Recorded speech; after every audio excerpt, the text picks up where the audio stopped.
nombre es Alicio Canto, bienvenidos a la exposición de sexualidad.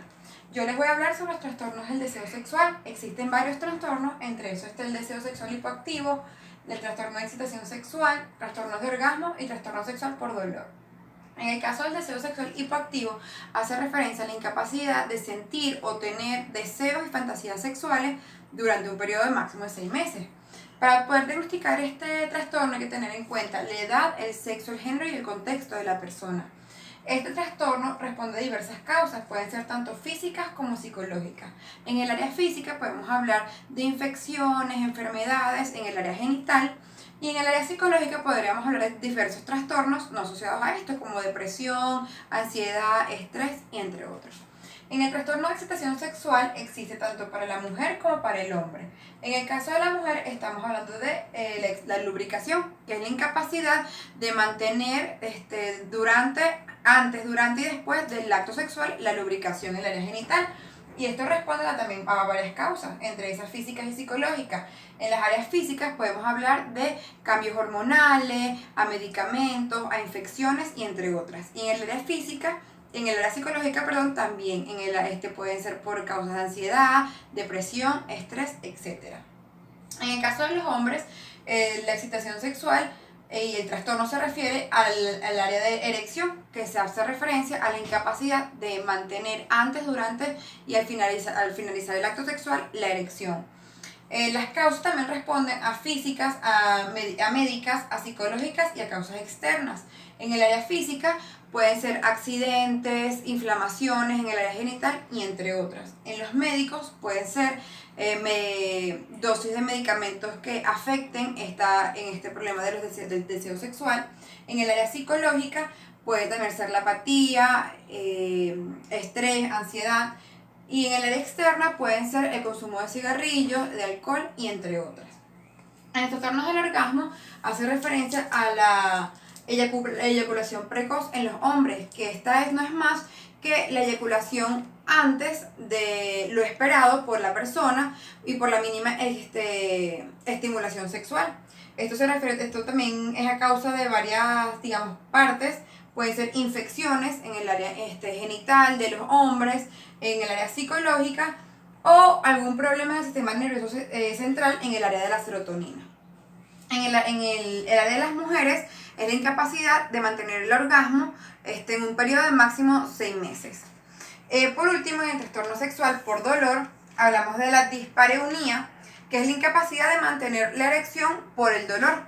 Estas causas pueden ser dispareunia profunda y leve.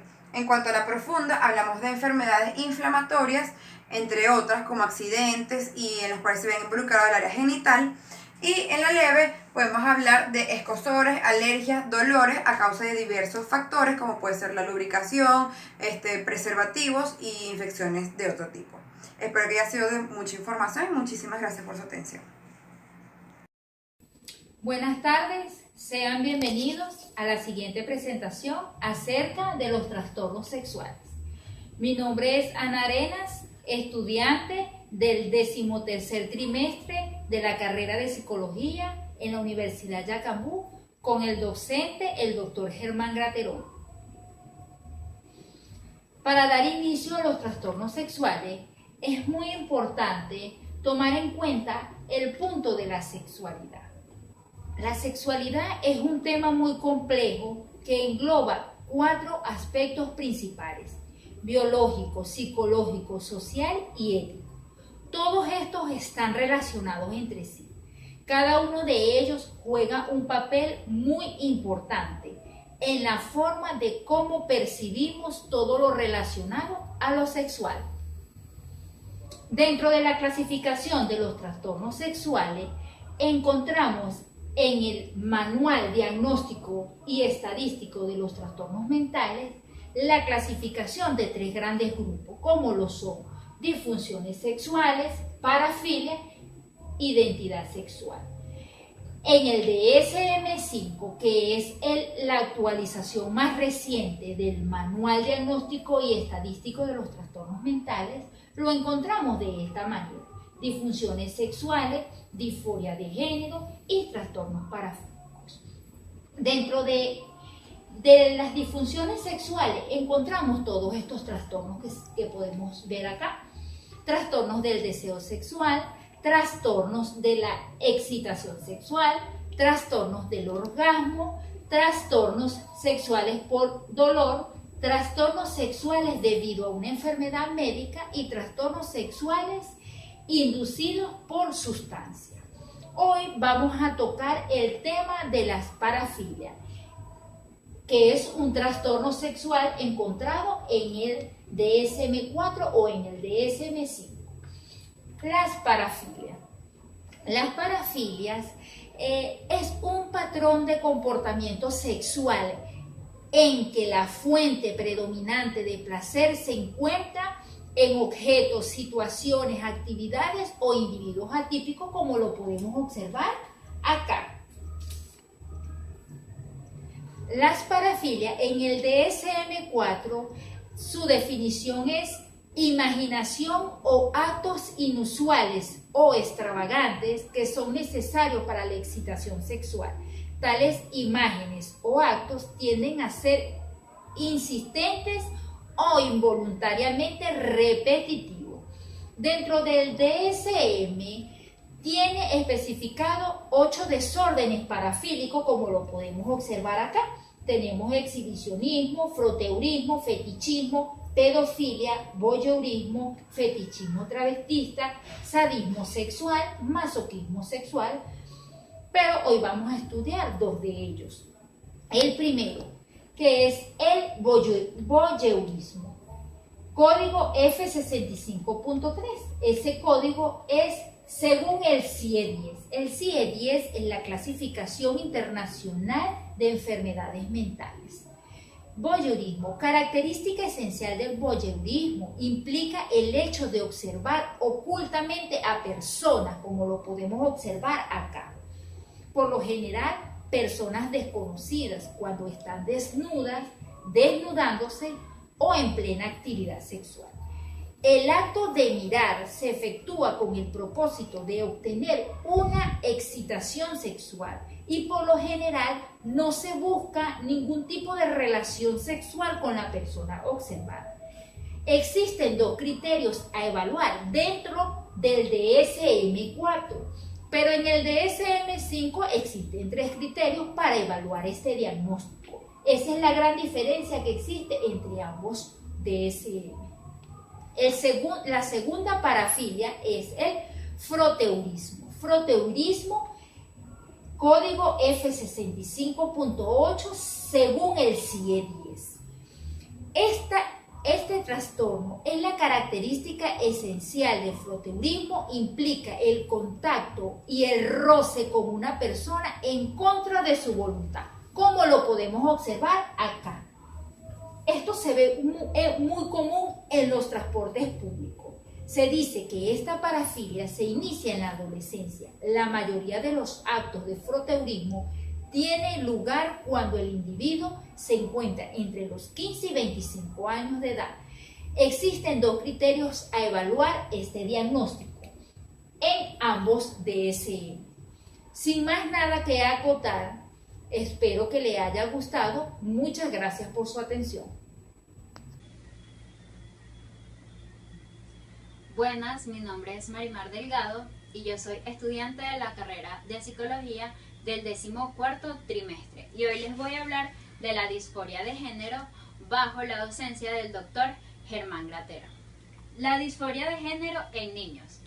Según el criterio A, existe una marcada incongruencia entre el sexo que se siente y se expresa con el asignado, con una duración mínima de 6 meses y con la manifestación de por lo menos 6 de las siguientes características, incluyendo la del criterio A1. Existe un poderoso deseo de pertenecer al sexo opuesto o hay una insistencia de que él o ella forma parte del sexo opuesto. En los chicos, hablando del sexo asignado, sienten una preferencia por el transvestismo o por el atuendo típicamente femenino. Y en las chicas, hablando del sexo asignado, sienten una preferencia por los atuendos masculinos. Asimismo, existe una preferencia y una persistencia por el papel del sexo opuesto, y existen también fantasías de pertenecer al sexo opuesto. Asimismo, existe una preferencia por los juguetes, las actividades del sexo opuesto, así como una preferencia por los compañeros de juego del sexo opuesto.